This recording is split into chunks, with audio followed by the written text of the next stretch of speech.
ಯೋಗ್ಯತೆಗೆ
ಬೇಕಂತ ಮಾಡ್ತೀವಿ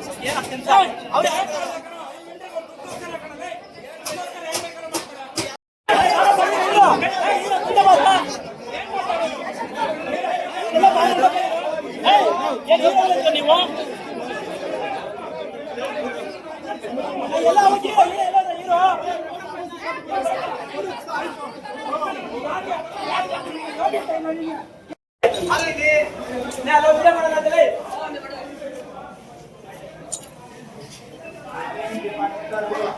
ರಾಮನಗರ ಬಸ್ ಸ್ಟ್ಯಾಂಡ್ ಮೊಬೈಲ್ ಅಂಗಡಿಯವರು ನಾವು ಏಕಾಏಕಿ DC ಸಾಹೇಬರುಗಳು ಬಂದು KSRTC ಡಿಪಾರ್ಟ್ಮೆಂಟ್ ಅವರು ಏಕಾಏಕಿ ಖಾಲಿ ಮಾಡಿ ಅಂತ ಹೇಳ್ತವ್ರೆ.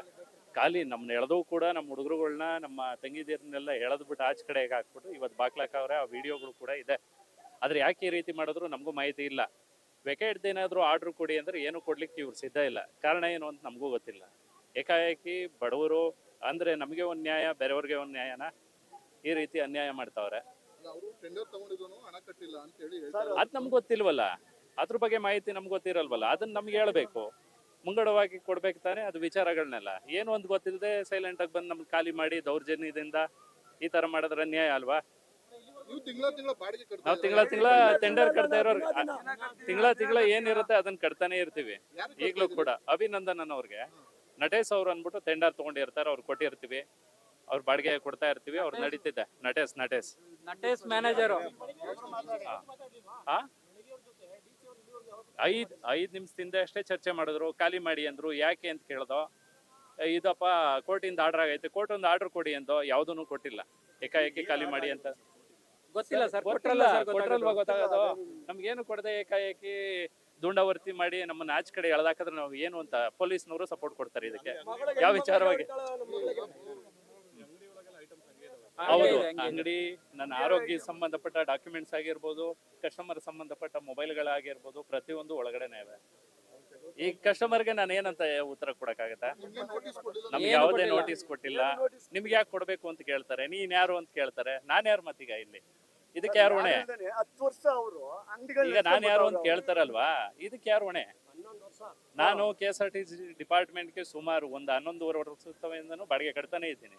ನಾನು ಯಾರು ಅಂತ ಕೇಳಿದ್ರೆ ನಾನು ಯಾರು ಅಂತ ಹೇಳಿ? ನಾನು ಏನ್ ಮಾಡ್ಬೋದು? 11.5 ವರ್ಷದಿಂದ ಸುಮಾರು 10 ಅಂಗಡಿ ಇದ್ದು 10 ಅಂಗಡಿನೂ ಬಾಕ್ಲಾಕ್ಸವ್ರೆ. ಈ ರೀತಿ ತೊಂದರೆ ಕೊಡ್ತಾರೆ. ನಮ್ಮ ವಿರುದ್ಧವಾಗಿ ಅಮೌಂಟ್ ಅದು ನಮ್ಮ ಮುಖ್ಯಮಂತ್ರಿಗಳಲ್ಲಿ ಕೇಳ್ಕೊಳ್ಳೋದು ಇದೊಂದೇ, ಬಡವರಿಗೆ ಇನ್ನೊಂದ್ಸರಿ ಅನ್ಯಾಯ ಆಗದಂಗೆ ನೀವು ನೋಡ್ಕೊಳ್ಳಿ, ಈ ರೀತಿ ಎಲ್ಲ ತೊಂದರೆ ಆಗದಂಗೆ ನೀವು ನೋಡ್ಕೊಬೇಕು. ಇದನ್ನ ದಯವಿಟ್ಟು ಗಮನಿಸಿ, ನಮ್ಗೆ ಅನ್ಯಾಯಗಳನ್ನ ಮಾಡಬೇಡಿ ಬಡವರಿಗೆ. ಸಾಮಾನ್ಯ ಮಿಡಲ್ ಕ್ಲಾಸ್ ಜನಗಳು. ಎಲ್ಲರಿಗೂ ನಮಸ್ಕಾರ ಸರ್. ಸರ್, ಇಲ್ಲಿ ಏನಾಗಿದೆ, ಇವರು ಸುಮಾರು 1 ವರ್ಷಗಳ ಹಿಂದೆನೆ ಇವರು ಲೈಸೆನ್ಸ್ನ ಅಂದರೆ ಬಾಡಿಗೆನ ಕಟ್ಟಿದರೆ ಸುಮಾರು 1 ಕೋಟಿ 20 ಲಕ್ಷ 24 ಲಕ್ಷ ಇವರು ಉಳಿಸ್ಕೊಂಡಿದ್ರು.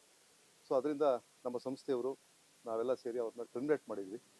ಟರ್ಮಿನೇಟ್ ಆದರೂ ಸಹ ಆ ಟರ್ಮಿನೇಟ್ ಆದೇಶದ ಮೇಲೆ, ರದ್ದತಿ ಆದೇಶದ ಮೇಲೆ ಇವರು ಹೈಕೋರ್ಟ್ಗೆ ಹೋಗಿದ್ರು, ಅದು ಸ್ಟೇ ತರಿಸಿದ್ರು. ಈಗ ನಿನ್ನೆ ಅದು ಸ್ಟೇ ವೆಕೇಟ್ ಆಗಿದೆ. ಸ್ಟೇ ವೆಕೇಟ್ ಆಗಿ ಅದರಲ್ಲಿ ಏನಂತ ಹೇಳಿದೆ, ಯಾವ ಲೈಸೆನ್ಸ್ ಅವರು ಕೊಟ್ಟಲ್ಲ ಅವ್ರಿಗೆ ಯಾವುದೇ ಥರ ಅಧಿಕಾರ ಇಲ್ಲ. ಹಾಗೂ ನಮ್ಮ ಅಗ್ರಿಮೆಂಟ್ನಲ್ಲಿ ಏನಿದೆ, ಯಾವುದೇ ಒಂದು ಲೈಸೆನ್ಸಿ ತಮ್ಮ ಪರವಾನಗಿಯನ್ನು ಕಟ್ಟಲಿಲ್ಲ ಅಂತ ಹೇಳಿದ್ರೆ, ಲೈಸೆನ್ಸಿ ಇರ್ಬೋದು, ಅವ್ರ ಸಬ್ ಲೈಸೆನ್ಸಿ ಇರ್ಬೋದು, ರದ್ದತಿ ಆದೇಶ ಆದ ನಂತರ ಆ ಪ್ರಿಮಿಸಿಸ್ನ ವೆಕೇಟ್ ಮಾಡ್ಕೋಬೇಕು ಅಂತ ರಿಜಿಸ್ಟರ್ ಅಗ್ರಿಮೆಂಟ್ ಆಗಿದೆ ನಮ್ಮ ಮತ್ತೆ ಅವರಲ್ಲಿ. ಇಲ್ಲಿ ಉಮೇಶ್ ಅನ್ನೋರು ಮೊದಲನೇ ಲೈಸೆನ್ಸಿದಾರರು, ನಟೇಶ್ ಅನ್ನೋರು ಅವ್ರ ಸಬ್ ಲೀಸ್ಗೆ ತಗೊಂಡಿರ್ತಕ್ಕಂಥವ್ರು. ಈಗ ಇಲ್ಲಿರ್ತಕ್ಕಂಥವ್ರು ಎಲ್ಲ ಅನ್ಕನ್ಸರ್ನ್ ಪರ್ಸನ್ಸು, ಇವರು ಎಲ್ಲರನ್ನೂ ಬದರಿಸ್ಕೊಂಡು ಇವರು ಕೆಲಸ ಮಾಡ್ಕೊಂಡು ಹೋಗ್ತಾ ಇದ್ರು. ಸೊ ಈಗ ಆದೇಶ ಬಂದಮೇಲೆ ನಾವೆಲ್ಲ ಸೇರಿ, ನಮ್ಮ ಎಂಪ್ಲಾಯೀಸ್ ಎಲ್ಲ ಸೇರಿ ಪೊಲೀಸ್ ಪ್ರೊಟೆಕ್ಷನಿಂದ, ಪೊಲೀಸ್ SP ಸಾಹೇಬ್ರ ಕಡೆಯಿಂದ ಎಲ್ಲರ ಸಪೋರ್ಟಿಂದ ನಾವು ಇವತ್ತು ವೆಕೇಟ್ ಮಾಡಿಸಿದ್ದೀವಿ. ಯಾಕಂದರೆ ಅವ್ರಿಗೂ ಸಹ, ಶಾಪ್ನವ್ರಿಗೂ ಸಹ ನಾವು ಅವ್ರಿಗೆ ಹೇಳಿದ್ದೀವಿ, ತಕ್ಷಣ ನಿಮಗೆ ಇದು ಮಾಡಲ್ಲ, ಮುಂದಿನ ಟೆಂಡರ್ವರೆಗೂ ನಿಮ್ಮನ್ನೇ ಕಂಟಿನ್ಯೂ ಮಾಡಲಿಕ್ಕೆ ನಾವು ಅವಕಾಶ ಮಾಡಿಕೊಡ್ತೀವಿ ಅಂತ ಹೇಳಿದ್ದೀವಿ. ಸೊ ಆದರೂ ಸಹ ಅವರು ಸ್ವಲ್ಪ ಪ್ರೊಟೆಸ್ಟ್ ಮಾಡಿದ್ರು. ಅವ್ರಿಗೆಲ್ಲ ಹೇಳಿ ಯಾವುದೇ ಮಾನವೀಯ ದೃಷ್ಟಿಯಿಂದ ಅವ್ರಿಗೂ ಎಲ್ಲ ಮೊದಲನೇ ಕರೆದು ಅವ್ರಿಗೆ ಎಲ್ಲ ಹೇಳಿದ್ದೀವಿ ಸರ್. ಇಷ್ಟಿದೆ ಸರ್. ಈಗಾಗಲೇ ಅವರು ಏನು ಹಿಂದೆ ಇದ್ದ ನಟೇಶ್ ಸಬ್ಲೀಸಿ ಇಲ್ಲಿವರೆಗೂ 1 ವರ್ಷಗಳ ಕಾಲ ಅವರು ಯಾವುದೇ ಒಂದು ಇದನ್ನು ಕಟ್ಟಿಲ್ಲ. ಕೋರ್ಟ್ 50 ಲಕ್ಷ ಕಟ್ಟಬೇಕು ಅಂತ ಅವ್ರಿಗೆ ಹೇಳಿದ್ರು ಸಹ ಅವರು ಕೋರ್ಟ್ ಆದೇಶವನ್ನು ಉಲ್ಲಂಘನೆ ಮಾಡಿ ಅವರು ಬರೀ 25 ಲಕ್ಷ ಕಟ್ಟಿ ಇನ್ನು 25 ಲಕ್ಷನ ಕಟ್ಟದೇ ಇರೋದ್ರಿಂದ ಕೋರ್ಟು ಒಂದು ಡಿಸಿಷನ್ ತಗೊಂಡು ಇವ್ರನ್ನ ಅವ್ರು ಏನು ಟರ್ಮಿನೇಷನ್ ಮಾಡಿದ್ದಾರೆ, KSRTC ಅವರು ಏನು ಟರ್ಮಿನೇಷನ್ ಮಾಡಿದ್ದಾರೆ ಅದು ವ್ಯಾಲಿಡ್, ಈಸ್ 100% ರೈಟ್ ಅಂತ ಆದೇಶ ಕೊಟ್ಟಿದೆ. ಅದರಂತೆ ನಾವು ನಮ್ಮ ಪೊಲೀಸ್ ಪ್ರೊಟೆಕ್ಷನಿಂದ ನಾವು ಕಾರ್ಯಾಚರಣೆ ಮಾಡಿ ನಮ್ಮ ಸಂಸ್ಥೆಯ ಆಸ್ತಿಗಳನ್ನು ವಶಪಡಿಸ್ಕೊಂಡಿದ್ದೀವಿ ಸರ್. ಎಷ್ಟು ಬಾಡಿಗೆ ಕಟ್ಟಬೇಕಿತ್ತು ಏನಾದರೂ ಸರ್? ಇಲ್ಲಿವರೆಗೂ 2 ಕೋಟಿ ಕಟ್ಟಬೇಕು ಸರ್. ಇಲ್ಲಿವರೆಗೂ 2 ಕೋಟಿ ಅಧಿಕವಾಗಿ ಕಟ್ಟಬೇಕು. ಕಟ್ಟದೇ ಇರೋದ್ರಿಂದ ನಾವು ಅವ್ರನ್ನ ಟರ್ಮಿನೇಟ್ ಮಾಡಿದ್ವಿ. ಇವತ್ತು ಕೋರ್ಟ್ ಆದೇಶದ ಮೂಲಕ ನಾವು ಪ್ರೊಟೆಕ್ಷನ್ ತಗೊಂಡೋಗಿ ಅವ್ರನ್ನ ನಾವು ವಶಪಡಿಸ್ಕೊಂಡಿದ್ದೀವಿ ಸರ್.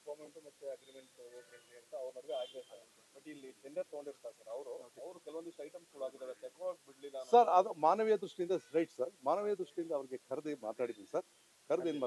ಮುಂದಿನ ಟೆಂಡರ್ ನಾವು ಈಗ ಸಿಂಗಲ್ ಏಜೆನ್ಸಿ ಇತ್ತು, ಈಗ ನಾವು ಮಳಿಗೆಗಳನ್ನ ನಾವು ಸುಮ್ಮನೆ ಇಟ್ಕೊಳಕ್ಕಾಗಲ್ಲ, ನಾವು ಅದನ್ನ ಟೆಂಡರ್ ಕರೀಲೇಬೇಕು. ಟೆಂಡರ್ ಕರೆಯೋದು 3 ತಿಂಗಳಾಗ್ಬೋದು, ಇನ್ನೂ ಹೆಚ್ಚಿಗೆ ಆಗ್ಬೋದು. ಅಲ್ಲಿವರೆಗೂ ನಾವು ನಿಮ್ಮನ್ನೇ ಕಂಟಿನ್ಯೂ ಮಾಡ್ತೀವಿ, ನಿಮಗೆ ಮಾಡಿಕೊಡ್ತೀವಿ. ನಿಮ್ಮ ಏನು ನೀವು ಅಮೌಂಟ್ ಕಟ್ತಾ ಇದ್ರಿ ಅದನ್ನು ನಮ್ಮ ಸಂಸ್ಥೆಗೆ ಕಟ್ಟಿ ನಿಮ್ಮವರಿಗೆ ಟೆಂಪ್ರರಿ ಅಗ್ರಿಮೆಂಟ್ ಮಾಡಿಕೊಂಡು ನೀವು ಮಾಡ್ಕೊಡ್ತೀವಿ ಅಂತ ಅವ್ರಿಗೆ ಅಭಯ ನೀಡಿದ್ದೀವಿ ಸರ್. ಅವ್ರಿಗೆ ಯಾವುದೇ ಅನ್ಯಾಯನೂ ಮಾಡಲ್ಲ ಸರ್. Thank you sir. ನಮಸ್ಕಾರ.